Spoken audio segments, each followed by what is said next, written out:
So I wonder if we're ready to start now. We have 12 participants, and I think I'm just going to go on ahead and get started. And once again, we want to say thank you to the National Endowment for the Arts, the Friends of Sitka Sheldon Jackson Museum, and I believe that, you know, sometimes Alaska Airlines will kick in some money for us to travel. So we're just grateful for all of this and for us to be here on Tlingit land. And with that, I chose my colors to represent the Tlingit culture. So you're not gonna see my face now because I want to show you what I was working on and how far I got, just to show you some examples and how different it can be. Let me get to me. I kind of like want to put I want to be on full screen, and then maybe usually I could click on this and then get the 3 buttons so that I'm speaker view. Turn that off. But let me see what I can do.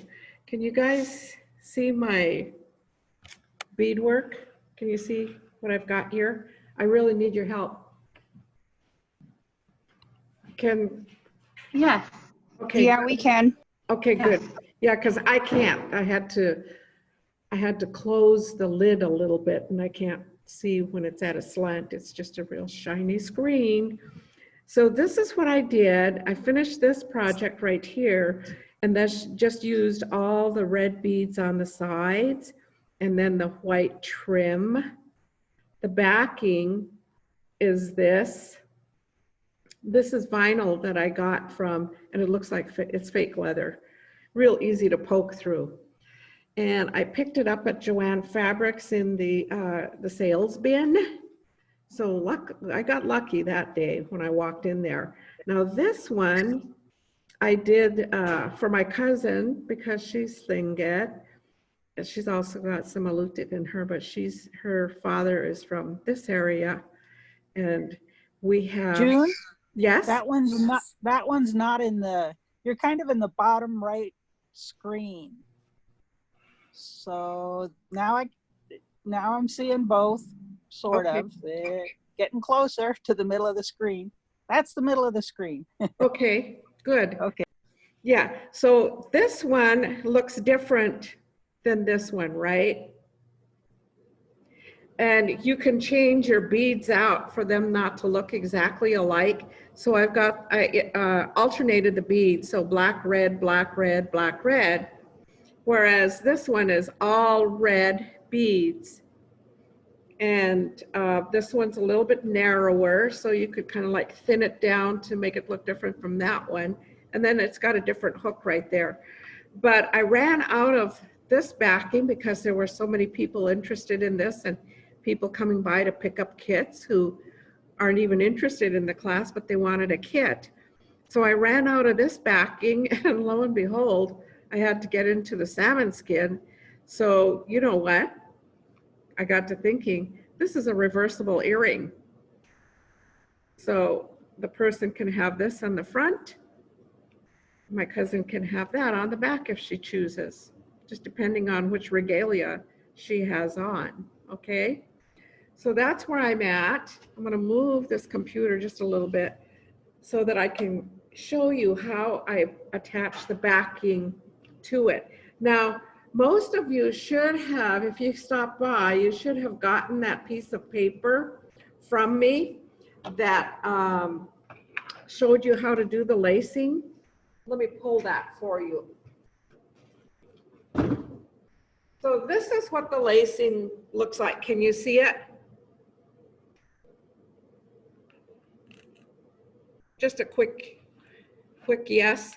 So I would start right here on one corner, and that would be, when I attach the back to it, I'll start on this corner and I'll work my way down. And I always start off with 3 beads first. Okay, so I'll put 3 beads on and then I'll loop over one, just leave a space so that like there's 1 bead in between the space. Can you see this with me pointing this up here, or is that too high? Can you see my? I can see it. Okay, my pointer finger. So this is the edging that we're going to be using all the way around. After my initial start with the 3 beads, I switch to 2. So I'm going to go down with my needle, and then from behind, I'll come up and go through away from my work, through this bead away. Then after that, I'm always just adding 2 beads all the way down this row. So see how we start off with 3, attach it, come up, go out through that bead, and then just put 2 beads on. Move over 1 bead, poke your needle through, come up that bead, and then add 2. That's the pattern. So I'm gonna, now that I've explained it, now I will demonstrate it to you and hopefully we get it.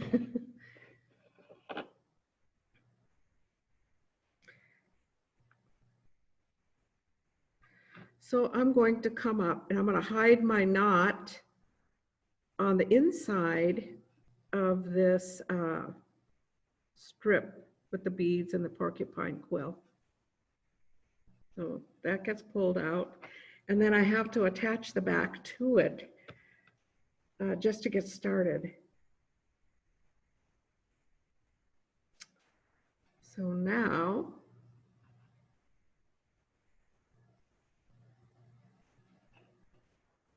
I have to use my pliers. Excuse my reach.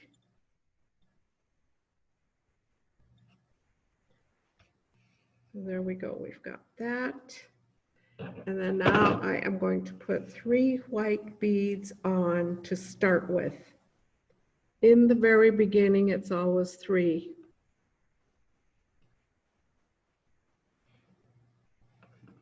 And then push my beads down.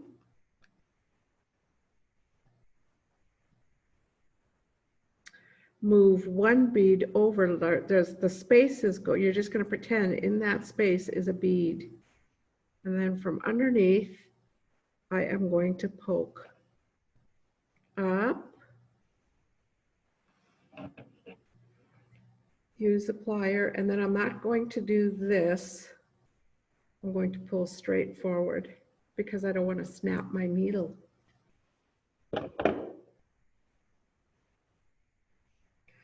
So I have got 3 beads on to make that little point. From the bottom, I want to poke my needle up through that bead, the 3rd bead, like this. And this is what makes that bead stand up, to make the middle bead your point. So after this, it is just 2 beads all the way around that I put on. 1, 2. Push your beads down.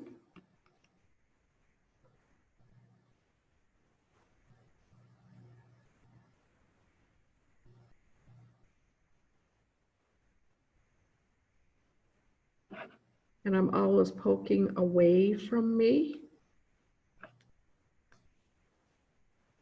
So that's away from me. Now I'm going to go through this bead away, and I'll push my needle away from me.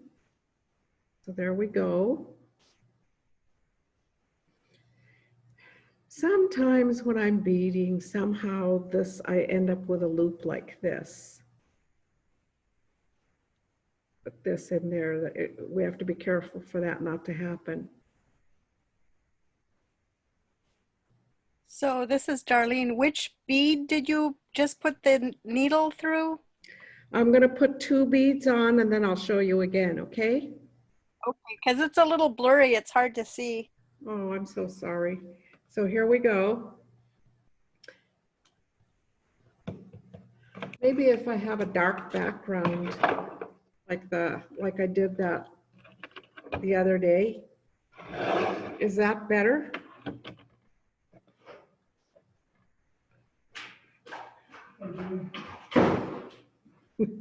Is that better? I'm teaching. Not really, but maybe if you just talk us through like which bead Okay. you're putting the needle through. Yeah, this class lasts until 3:30. Okay. Yeah, but I should be done by 3. Okay, maybe I'll be back. If not, I'll see you tomorrow. It's Peter Williams. Yeah, okay. Sorry, someone came in. So let's try a black background to see if that will work. Does it look fuzzy to you too? It might be the internet connection. Oh. Maybe the bandwidth's not strong enough to get a crisp picture, but it definitely helps anyway. Mhm. So we'll just see. Let me know if this helps. We're thinking, I just got word that it might be the internet connection because yesterday it was nice and clear.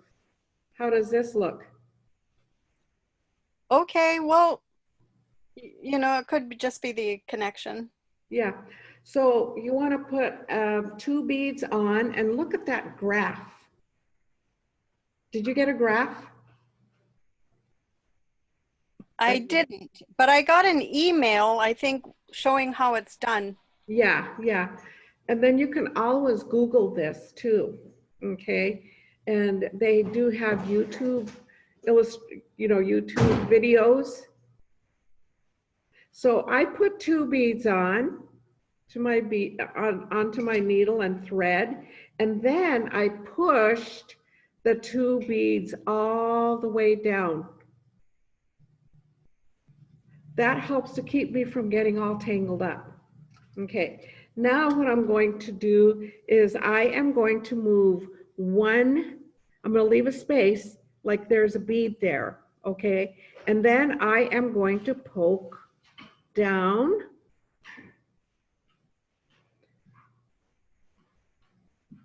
and away from me through both the deer skin and, oh dear, the deer skin and the backing.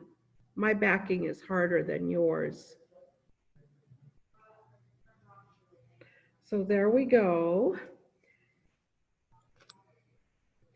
After I pull my thread, I end up with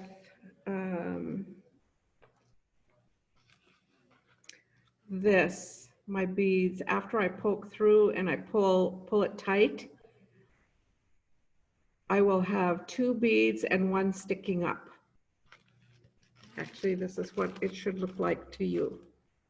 Put 3 beads on, poke through both pieces of material, and then with your needle, come up this 3rd bead, pull your thread all the way through, and then add 2 beads on.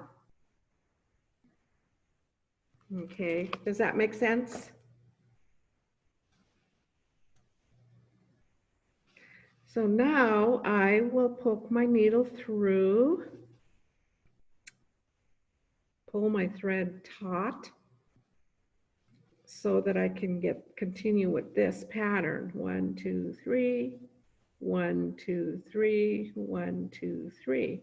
Every time you come up this bead with your thread and needle, you have to add 2 of them on.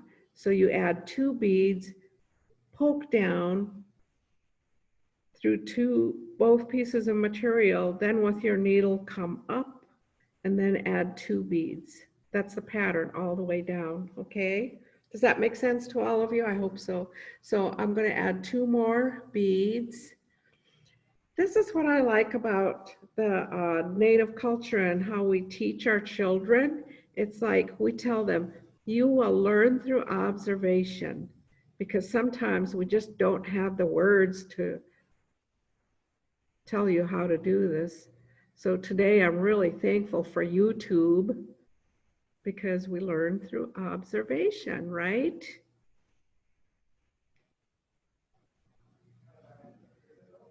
So I'm going to poke through.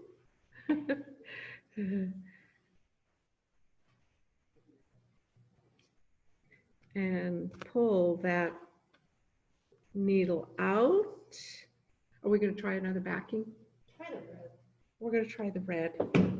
I used the red on this and it didn't work.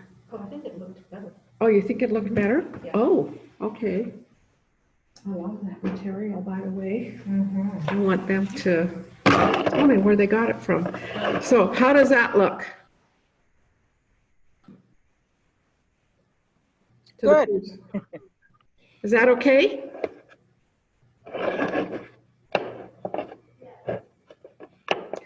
So now that I have gone through both pieces of material, what I want to do is poke my needle through this bead, and my needle goes here. I'll let you look at it. My needle goes away from me. Okay. So then I pull the thread again. You have to have so much patience when you're beading. So there we go. And I want you to see the pattern again. All these points with the hole this way.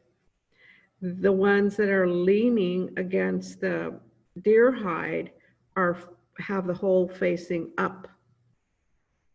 That's because we pushed our needle up through that last bead right there. So now I'm going to add 2 more beads on. 2 more white ones. Pick them up. 1, 2, and push this down. I always push my beads down, always. And then I am going to poke through both pieces of material. See how there's a space here? It's hard to see because my stitches are so small. There's a space here between this stitch and this stitch. Okay, and I will do that again right here. It's just like I'm pretending like there's a bead there taking up space when actually there really isn't.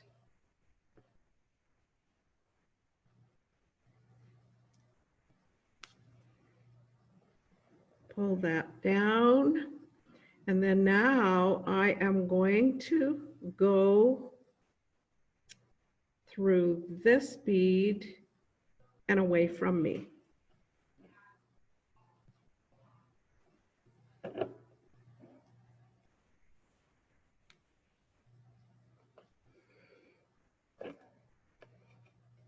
So it's taking shape with the lacing around it.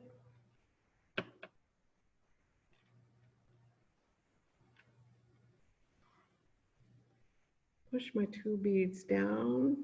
I really want you to watch me when I do the corner. That's going to be very important for you so that it doesn't curl up on you, or so that it's not too loose on the corner. You want to make sure that your beads go in position where they should.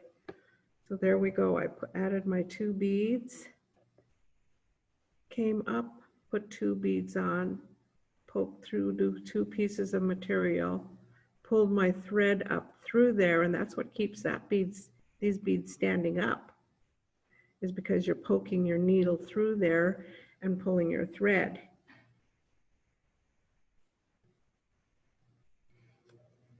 So I'm just going to bead along till we get to the corner. And when I'm beading, I don't put too many beads on my tray or on my tablecloth, because sometimes I'll spill them, and then there goes the whole thing, you know. So I just pull a few beads out at a time from my I head. have a. Are you poking from the front of your work or from the back of your work? From the front. Thank you. Uh-huh.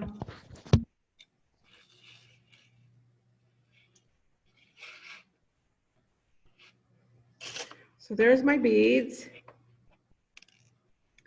I have pulled my thread. Now I'm going to add 2 beads on. 1, 2. push my beads down.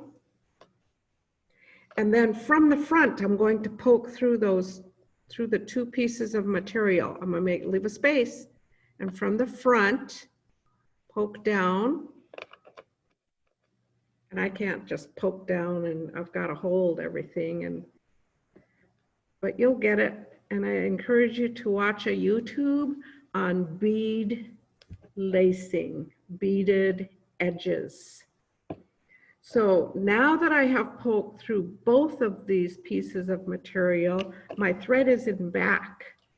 Now what I want to do is bring it forward to me so that I can go put my needle up through the last bead. And that makes it stand up.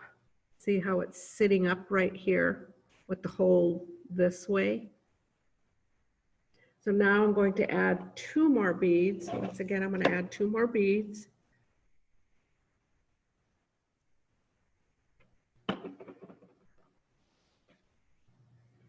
So there we go. 2 beads, 1, 2. Leave a space, poke through from the front to the back. Push this forward. And then I'm going to pull my thread. And then I'm going to pull this thread towards me. And then with my needle, go through the last bead. Poke up and away from me. That's taking shape. And then add 2 more beads. Play, day. 1, 2. Push this all the way down. A bead over.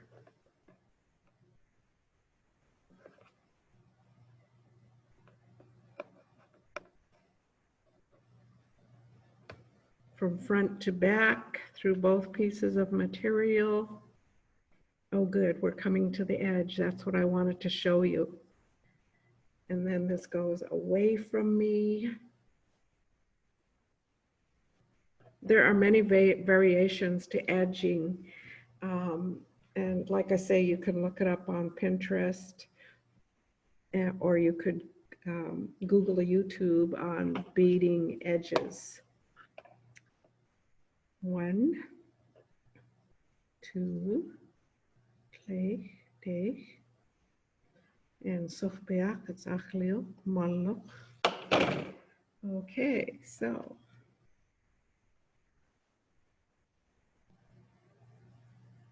So now I'm going to poke down from front to have my needle come out from the back piece of material. This gets pulled. This goes through that last bead. Now I'm at the corner. I really want to make sure that I have a sharp corner and it's not loose and whatnot, so that it doesn't curl this way. Okay, so now I'm going to add 2 more beads.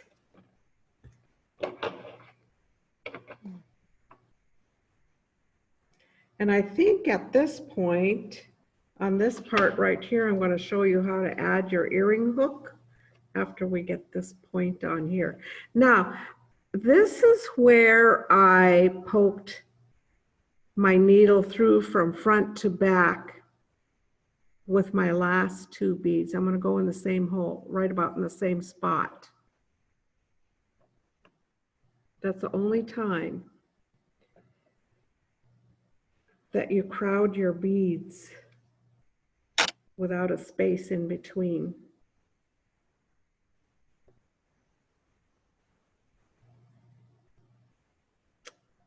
From front to back.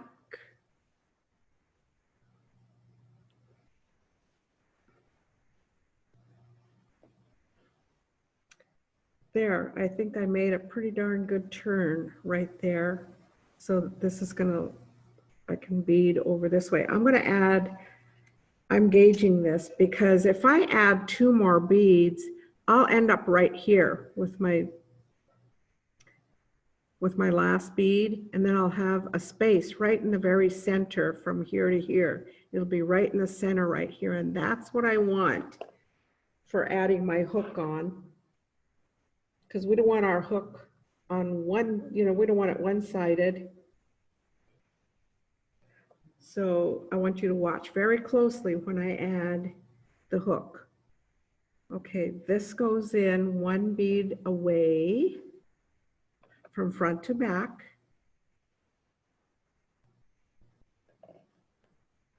Pull. And then I'm going to go up through this bead. Now this is where I want to add my hook. There are different ways that you can add your hook, but this is the way we're going to do it today. So I'm right here.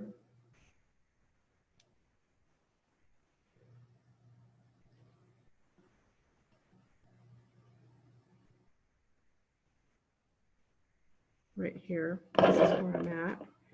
And now I'm going to add 3 more beads on.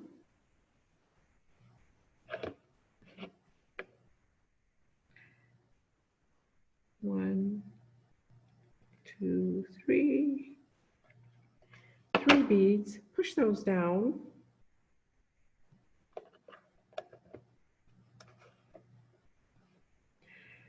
Now I'm going to add my hook. So this is the hook that I have today. This is the front. So you want to be sure that you don't end up with it backwards, So this is the front. So I will go through this hole right here.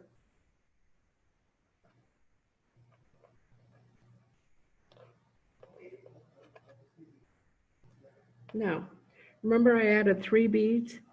That would be 1, 2, 3. But this counts as the 4th bead. So I have to put 4 beads on now.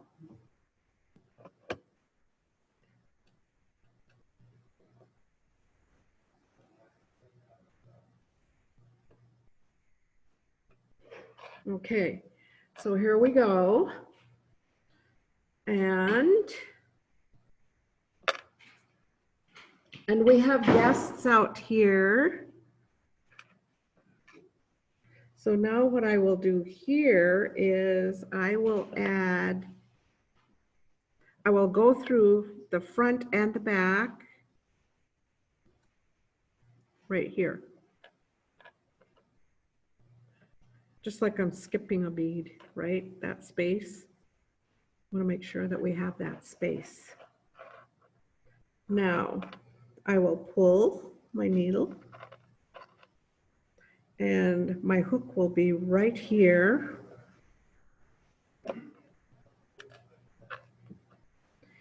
And for me to continue with this design, I'm going to go back up through that first bead right there. I'm going to come up and away.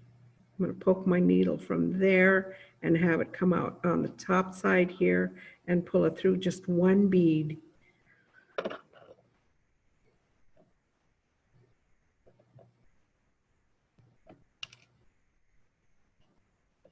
You have to make sure that your thread isn't looping, leaving loops behind by pulling both strands to make sure that we don't get those loopies.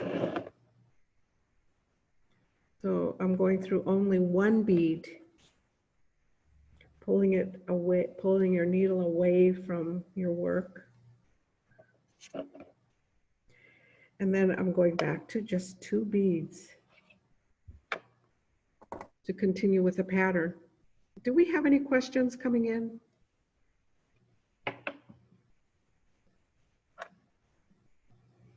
I don't think so. So we're going to skip the space as if 1 bead were there. And And then from front to back, you poke through.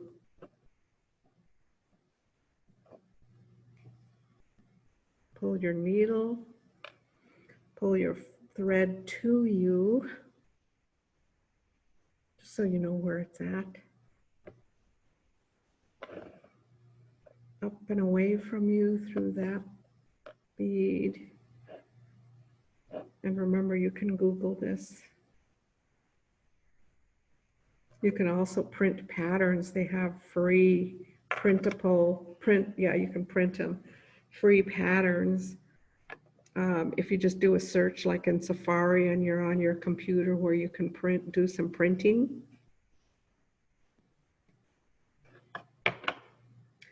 Push your needle through, push your beads through, back to that corner.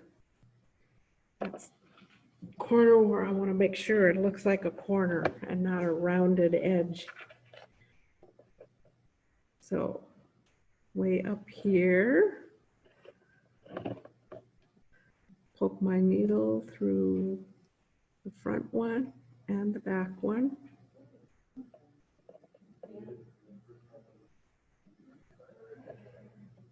Pull. And this is where I make sure I'm not pulling and getting my thread caught on the earring hook.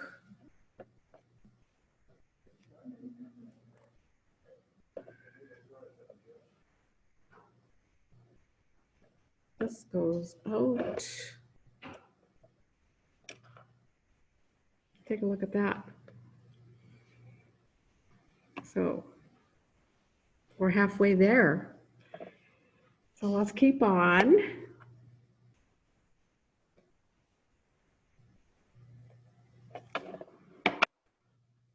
Push the beads down.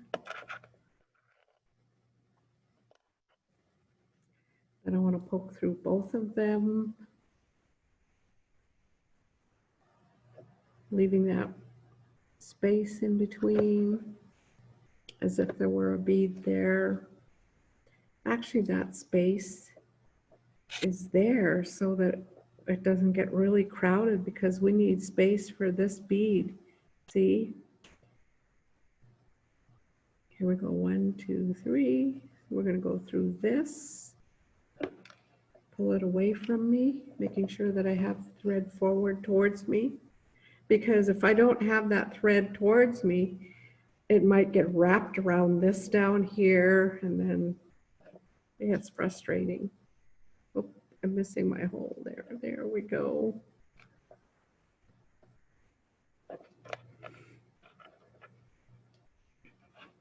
Kind of excited. I get to get new glasses and hopefully I'll see better for what I'm doing.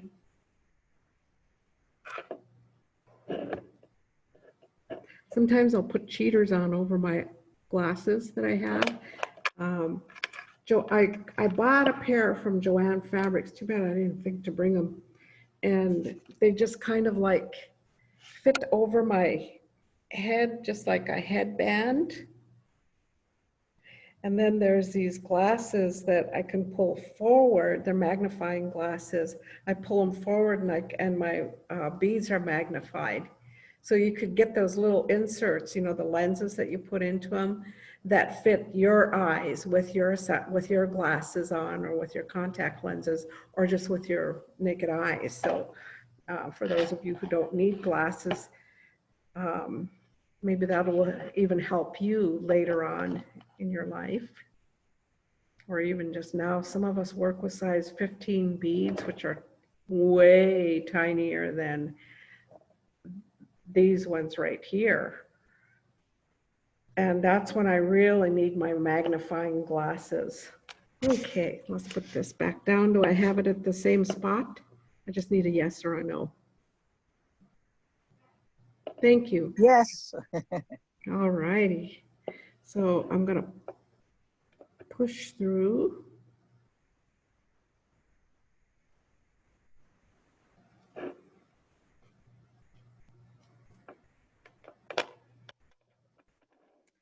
And I'm going to add 2 beads. We're back to the 2 beads. Am I going to add 3 beads? No. 1 bead? No. We're adding 2. So here we go. Poke my needle through from the front to the back.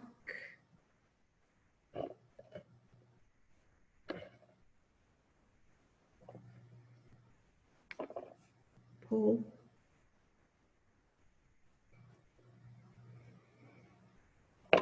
Pull my thread to me so I don't get it tangled up over here or on the quills. Oh.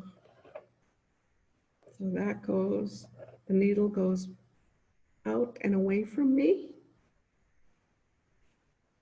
Pull that thread. Hey, we're back to our pattern.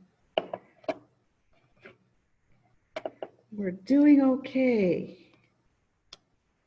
1, 2.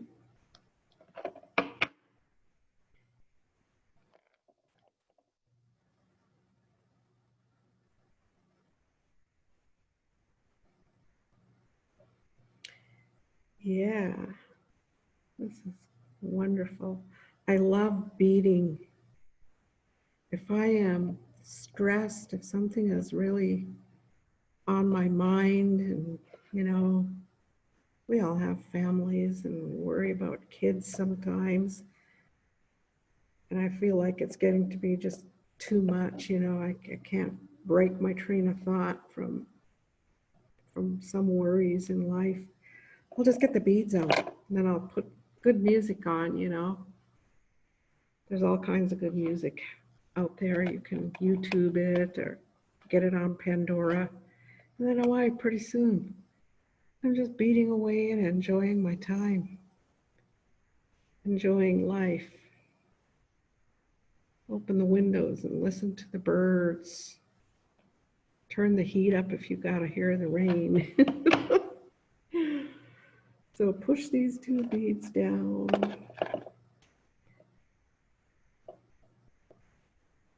Poke from front to back. I'm gonna pull that thread towards me.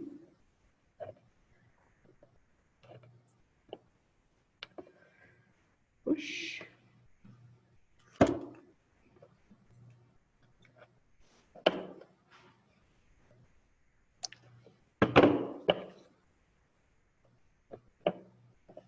Pull the thread to me so that I can go up and away from me.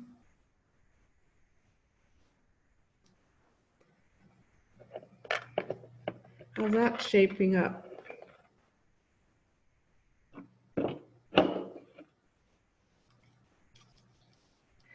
Yeah, this is kind of a challenging project, working with porcupine quills and, you know, layering your work. And if we had not layered it, believe me, you would not have a straight line on this side and over on this side, because it's hard when you're a beginner working with your porcupine quills.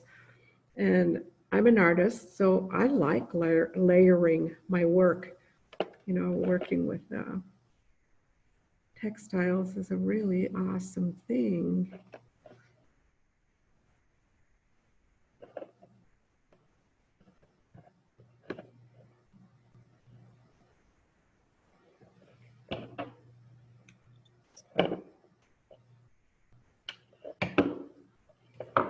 Pull the thread to me, hold it down with my thumb so that I can go up and away from me with that needle.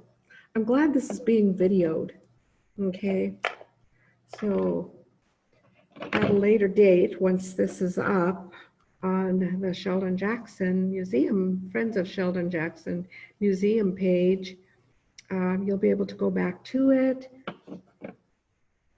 watch it again so that you can continue with your porcupine quill creations, you know.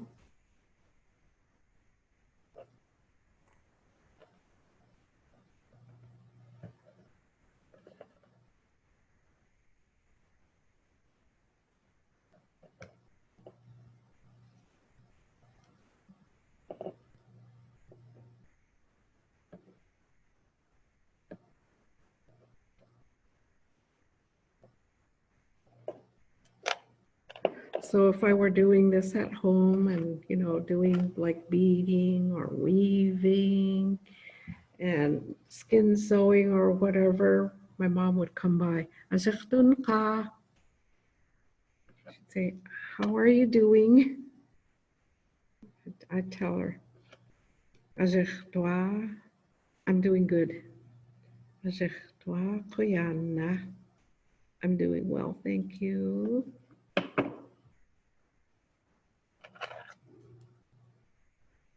When I was a little girl and I was learning how to weave, she would tell me, Agum Shah. And to say, sit by me, rather than saying, Agumi. When she said, Agum Shah, she was adding endearment to it. So there we go. We're almost to the corner again. I'm going to tell you something about this. You know, like if you're working on these projects right here, and let's say that you want to add, you could even add dangles to them. If you want to chop this off and have it a little bit shorter, you can have beads dangling down. Okay, so there are different ways you can make this look different. You can make it super long. You can make it super long, and then you can make a loop. Okay, you know how the young people, the generation today likes big earrings? We call them powwow earrings. Yeah, you can make those kinds of beautiful earrings too. So here we go. Celebration earrings. There you go. I'm going to add 2 more beads.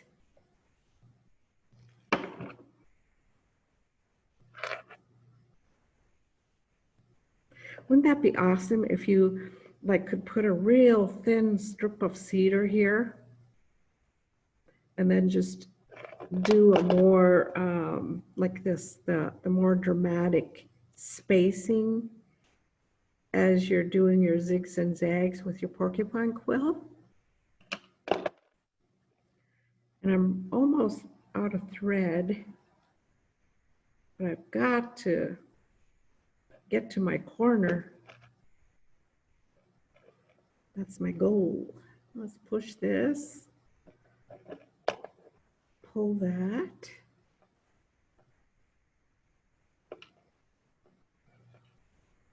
It's nice when you want to get your children and grandchildren to work with you. Treat them real special. So they want to do something with you.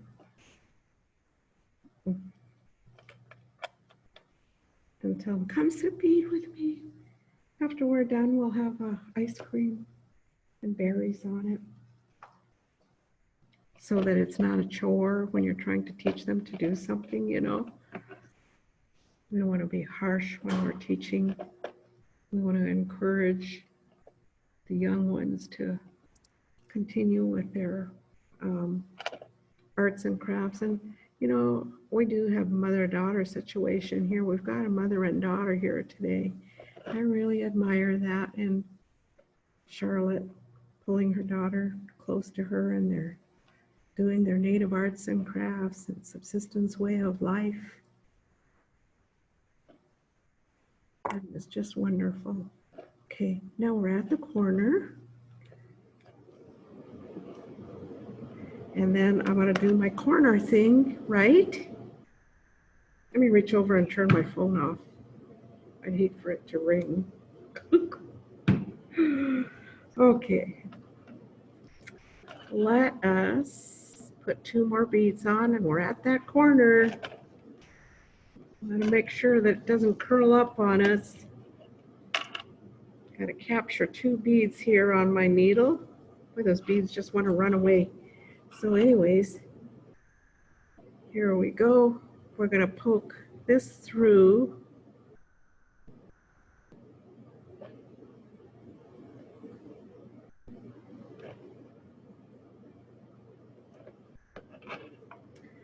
Real close. I didn't leave a space for a bead, an imaginary bead down there, because I want that sharp corner. So here we go through this. Now I'm to the point where I need to tie a knot. I can't continue on. What do I do? This is what I do. I go back through, go backwards, and then go up through this bottom bead. Let me try moving it this way. I'm going to go up through this bottom bead and away. But I want to tie my knot in back, so we're going to go through these, the front and the back.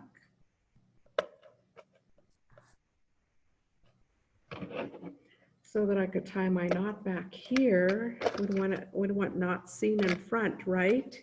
So I'm going to make that magic loop.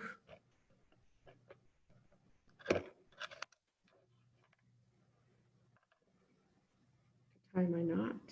There are different ways. You can use a quilter's knot. That works just as well for getting way down close. You can Google a quilter's knot. I just can't see what I'm doing. I need those glasses. Here we go. I got my loop. Pull that thread down so that your knot gets real close to the, I mean, you can't even see where it's at now. So I'm going to hide my thread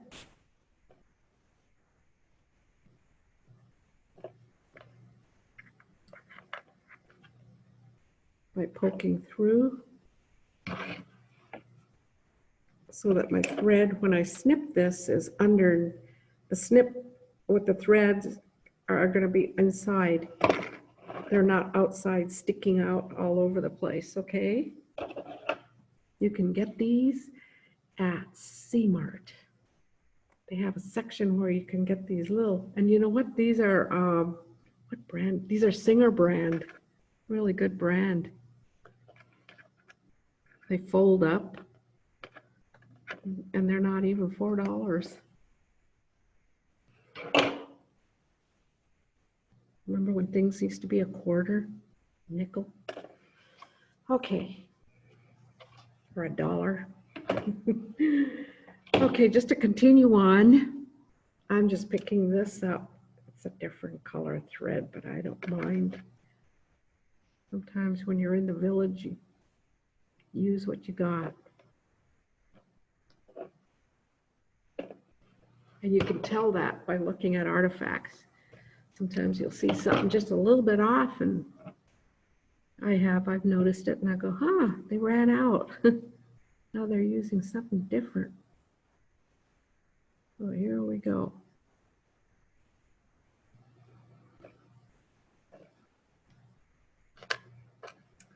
So I am at the end of it. Look, we have just that far to go.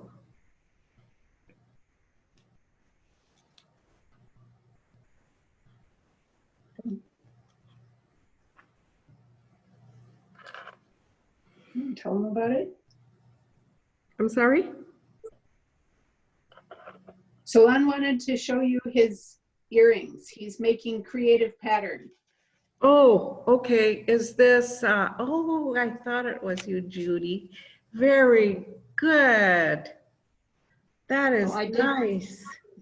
I did make one, but Okay. I'm not a beater, so it didn't turn out very good. Yeah, but still.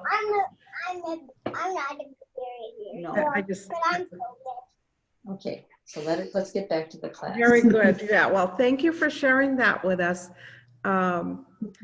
Judy also tans fish skins and does beautiful textile work and makes quilts out of her tan salmon skins. Does a wonderful job. So I want to push this. Thank you for sharing. So this goes back down.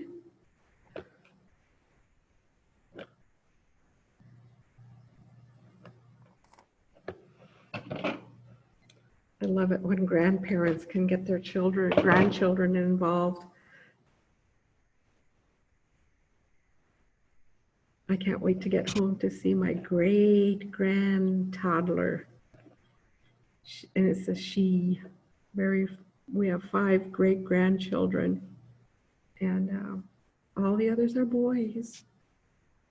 So this one is special. Her name is Everly Louise. There we go. Add 2 more beads on. And there are different kinds of edges that you can make. I'll show you a different edge. After I push this bead up, I'll take a little break from that one. And then I'll pull this forward.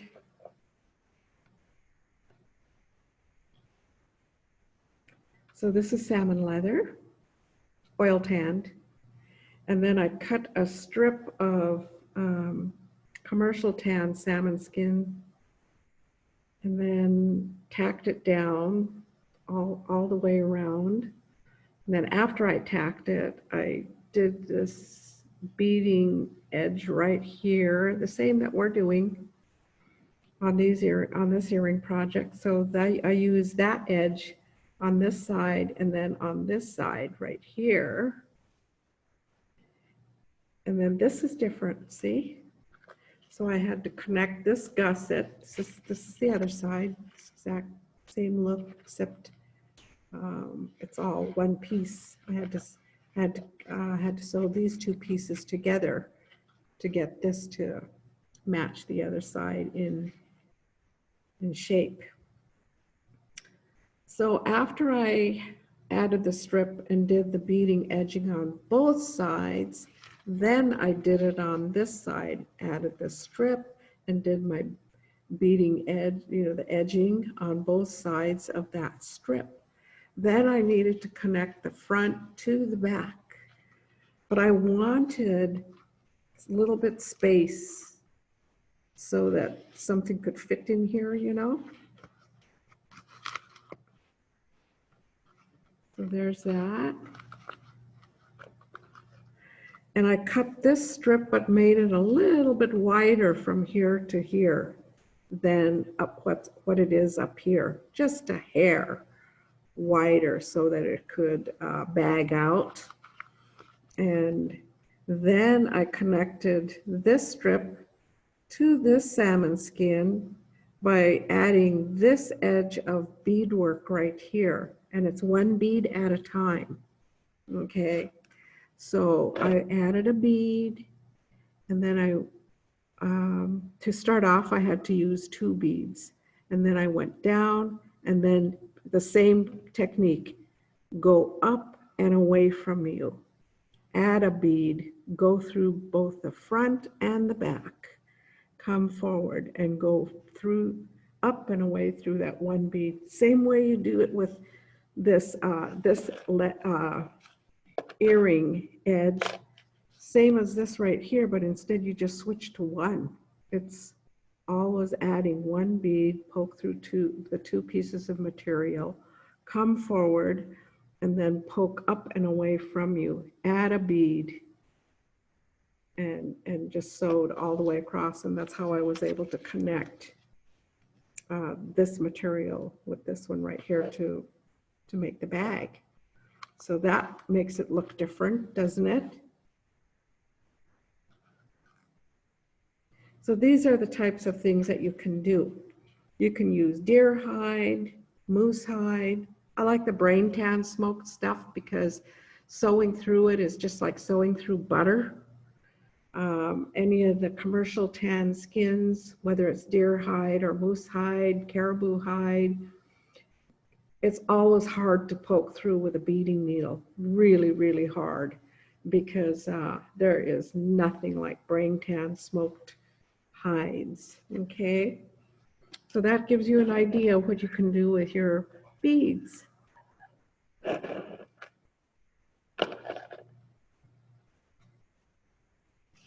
Can work on lapels. So I need more beads to add to this. And here's my hank. This is called a hank. So I have this one dangling down right here.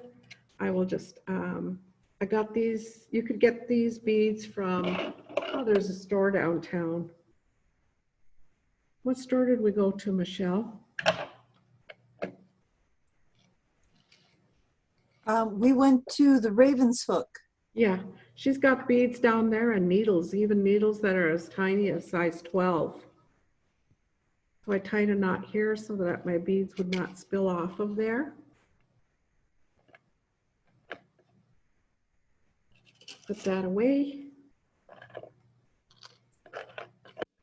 And then I'm back to my 2 beads. I want to finish this off.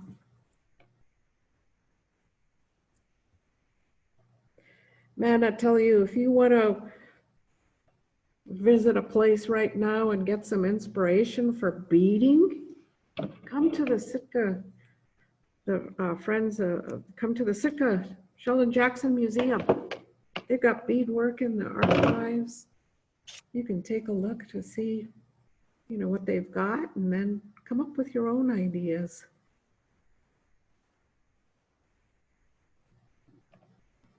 I love demonstrating at museums.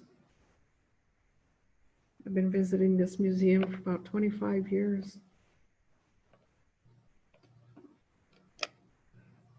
Occasionally I'll head back home to Kodiak Island. Of course, that's where my heart is, torn between there and here. Push that all the way. D. Let's pull it with this. D is in Sugpiaq, my home language. D is like saying, oh gee. Or oh no. So let's pull this. I'm almost to the end. 2 more, probably about 4 more beads, maybe 5. Or maybe 3. We'll see.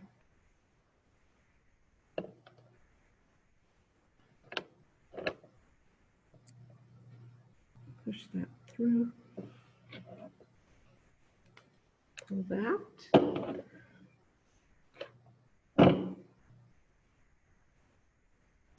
So I'm at the end, and I'm going to add 1 more bead. So it ended up 3 beads that I had to put on. So here I am. To end it off, I am missing that point bead right here. So let's add it. So I just put 1 bead on, and that's how you connect where you start and where you end. 1 bead. Push that down.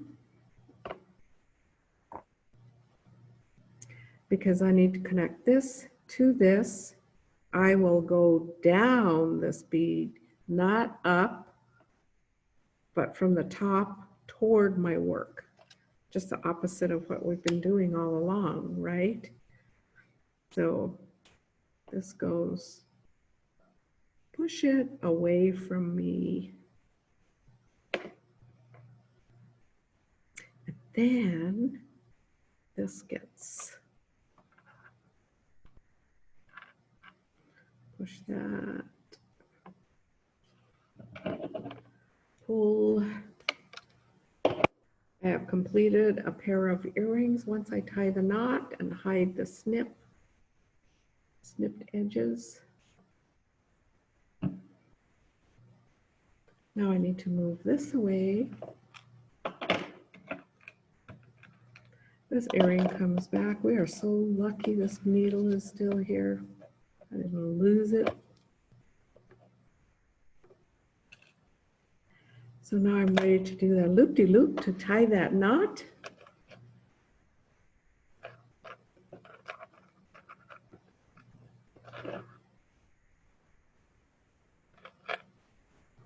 There that goes. I really appreciate all of you. I just love the hospitality extended to me while I've been here. You know, nice people coming on and taking this class.